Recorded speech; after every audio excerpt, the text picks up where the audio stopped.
प्रिय मित्रों, जब हम रामायण का नाम लेते हैं तो हमारे मन में महर्षि वाल्मीकि की मूल रामायण या फिर गोस्वामी तुलसीदास जी की रामचरितमानस की छवि उभरती है। लेकिन क्या आप जानते हैं कि आज से करीब 850 वर्ष पहले 12वीं शताब्दी में दक्षिण भारत के चोल साम्राज्य में एक ऐसी रामायण लिखी गई जिसकी कुछ घटनाएं आपको पूरी तरह आश्चर्यचकित कर देंगी। मित्रों, मैं डॉक्टर एस.के. वर्मा अपने YouTube चैनल के 280वें वीडियो तथा रामायण श्रृंखला के दूसरे वीडियो में आपका स्वागत करता हूं। एक ऐसी रामायण जहां रावण माता सीता को बिना छुए ही हरण करता है और जहां भगवान श्री राम और माता सीता का विवाह से पहले ही प्रेम हो जाता है। जी हाँ, आज हम रामायण श्रृंखला के दूसरे अंक में बात कर रहे हैं दक्षिण भारत के महाकवि कंब द्वारा रचित कंब रामायण की। वैसे महाकवि कंब ने इस महाकाव्य का नाम रखा था रामावतारम। आज के इस विशेष वीडियो में हम जानेंगे कि कंब रामायण वाल्मीकि रामायण से कितनी अनोखी और अलग है। वीडियो को अंत तक अवश्य देखिएगा, क्योंकि आज आप इतिहास और आध्यात्म के एक नए आयाम में प्रवेश करने वाले हैं। मित्रों, महाकवि कंब ने इस महाकाव्य की रचना चोल राजवंश के महान चोल राजा कुलोत्तुंग चोल तृतीय के शासनकाल में 1178 ईस्वी में की थी। वैसे तो इसकी मूल कथा वाल्मीकि रामायण जैसी ही है, लेकिन महाकवि कंब ने इसमें प्राचीन तमिल संस्कृति और संगम साहित्य का एक ऐसा अनूठा रंग भरा है कि यह एक स्वतंत्र महाकाव्य बन गया है। महाकवि कंब को इसी चोल दरबार में कवि चक्रवर्ती की उपाधि मिली थी। इसकी शुरुआत हम लोग बालकांड से करते हैं। वाल्मीकि रामायण में श्री राम और माता सीता एक दूसरे को सीधे स्वयंवर के मंच पर देखते हैं जब शिव धनुष टूटता है। लेकिन कंब रामायण में मिथिला की गलियों में घूमते हुए श्री राम की नज़र महल के झरोखे पर खड़ी सीता जी पर पड़ती है। कंब इसे नयन मिलन कहते हैं। दोनों की आंखें मिलती हैं और स्वयंवर से पहले ही दोनों के दिल एक दूसरे से मिल जाते हैं। अर्थात तमिल परंपरा का शुद्ध प्रेम रस आपको यहाँ दिखने को मिलेगा। महर्षि वाल्मीकि ने लिखा है कि ऋषि गौतम के श्राप के कारण अहिल्या अदृश्य रूप में केवल वायु सेवन कर रही थी, लेकिन कंब रामायण में पहली बार अहिल्या के शिला अर्थात पत्थर के रूप में दिखाया गया, जो श्री राम के चरणों को छूते ही स्त्री बन जाती है। बाद में इसी प्रसंग को तुलसीदास ने भी अपनाया। सबसे बड़ा और चौंकाने वाला अंतर आता है अरण्य कांड में सीता हरण के समय। वाल्मीकि रामायण में रावण माता सीता को बाल और हाथ पकड़कर बलपूर्वक रथ में बैठाता है, लेकिन कंब रामायण के अनुसार रावण को एक श्राप था कि यदि वह किसी स्त्री को उसकी इच्छा के बिना छुएगा तो उसका मस्तक फट जाएगा। इसलिए वह कुटिया के चारों ओर एक कोस अर्थात करीब 3 किलोमीटर की धरती को जमीन सहित गहराई से उखाड़ लेता है और उस पूरी जमीन के टुकड़े को रथ में रखकर लंका ले जाता है न यह अद्भुत बात? कंब नारी की पवित्रता को लेकर इतने संवेदनशील थे कि उनके महाकाव्य में रावण माता सीता को स्पर्श तक नहीं करता।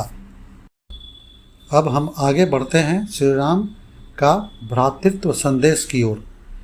महाकवि कंब की रामायण में प्रभु श्री राम का हृदय इतना विशाल है कि जब वे वन में निषाद राज गुह से मिलते हैं तो कहते हैं अब हम 5 भाई हैं।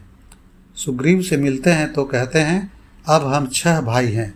और जब विभीषण शरण में आते हैं तो श्री राम कहते हैं विभीषण तुम्हारे आने से अब हम 7 भाई हो गए हैं। यह श्री राम का सामाजिक समावेश का एक सुखद संदेश है।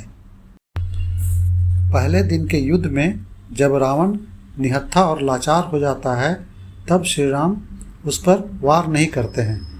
महाकवि कंब ने यहाँ तमिल संस्कृति की उदारता दिखाते हुए श्री राम के मुख से यह कहलवाया इंदु पोई नल्लई, अर्थात आज जाओ, आराम करो, कल हथियार लेकर आना। दुश्मन को ऐसा सम्मान केवल भारतवर्ष में ही देखने को मिलता है। मित्रों, वाल्मीकि रामायण में 7 कांड हैं, जहां उत्तर कांड में माता सीता का दोबारा वनवास और उनका धरती में समा जाना दिखाया गया है, जो बहुत विरह और दुख से भरा है। कंब रामायण की सबसे बड़ी विशेषता यह है कि इसमें उत्तर कांड है ही नहीं।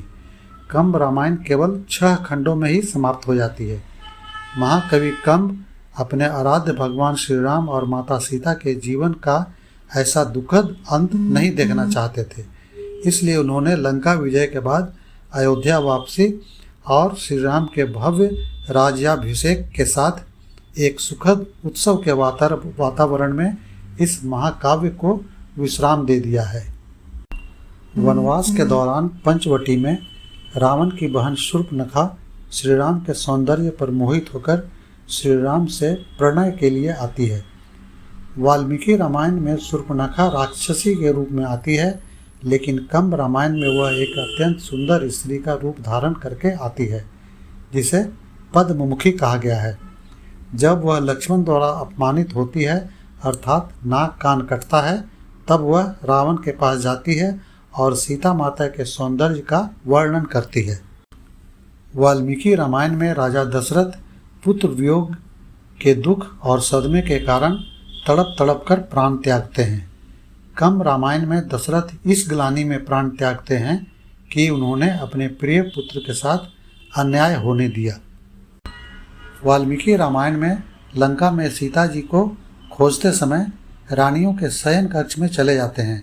हनुमान जी के मन में क्षण भर के लिए विचार आता है कि पराई स्त्रियों को इस अवस्था में देखना पाप है, लेकिन फिर वे खुद को समझाते हैं कि सीता माता को खोजना होगा तो स्त्रियों के बीच ही खोजना होगा। कंब रामायण में हनुमान जी के चरित्र को पूर्णतः परम जितेंद्रिय और पवित्र दिखलाया गया है। कंब रामायण के हनुमान लंका के गलियों और महलों में देखते समय अत्यंत सतर्क हैं और वे अंतःपुर के स्त्रियों की तरफ दृष्टि तक नहीं डालते। उनका पूरा ध्यान केवल सीता माता के पावन स्वरूप को खोजने पर केंद्रित रहता है। प्रसिद्ध तमिल विद्वान राघव अयंगर के शोध और ऐतिहासिक गणनाओं के अनुसार महाकवि कंब ने इस महाकाव्य को 1178 ईस्वी के आसपास पूरा किया था और इसका प्रथम बार सार्वजनिक पाठ 1185 ईस्वी में तमिलनाडु राज्य के त्रिचूरपल्ली शहर के श्रीरंगम द्वीप पर स्थित प्रसिद्ध श्रीरंगम मंदिर में हुआ था। श्रीरंगम मंदिर भगवान विष्णु को समर्पित है। आपको पता ही है कि श्री राम भगवान विष्णु के 7वें अवतार हैं। तो मित्रों, यह थी दक्षिण भारत की अद्भुत, गौरवशाली और प्रेम व भक्ति से सराबोर कंब रामायण। मूल कथा एक होते हुए भी सांस्कृतिक रूप से यह हमें कितनी नई बातें सिखाती हैं। इतिहास, भूगोल और संस्कृति के ऐसे ही अद्भुत सेतु भारत को एक दूसरे में पिरोते हैं। आपको कंब रामायण का कौन सा प्रसंग सबसे अच्छा लगा या हैरान करने वाला लगा, नीचे कमेंट सेक्शन में अवश्य बताइए। अगर आपको यह ज्ञानवर्धक, आध्यात्मिक और ऐतिहासिक वीडियो पसंद आया हो तो कृपया वीडियो को लाइक करें, अपने दोस्तों के साथ शेयर करें और जिन मित्रों ने अभी तक मेरे चैनल को सब्सक्राइब नहीं किया है वे सब्सक्राइब करना बिल्कुल न भूलें, ताकि ऐसे अनुसंधान पर आधारित ऐतिहासिक वीडियो आपको मिलता रहे। मिलते हैं अगले वीडियो में एक नए विदेशी रामायण के साथ। तब तक के लिए जय श्री राम।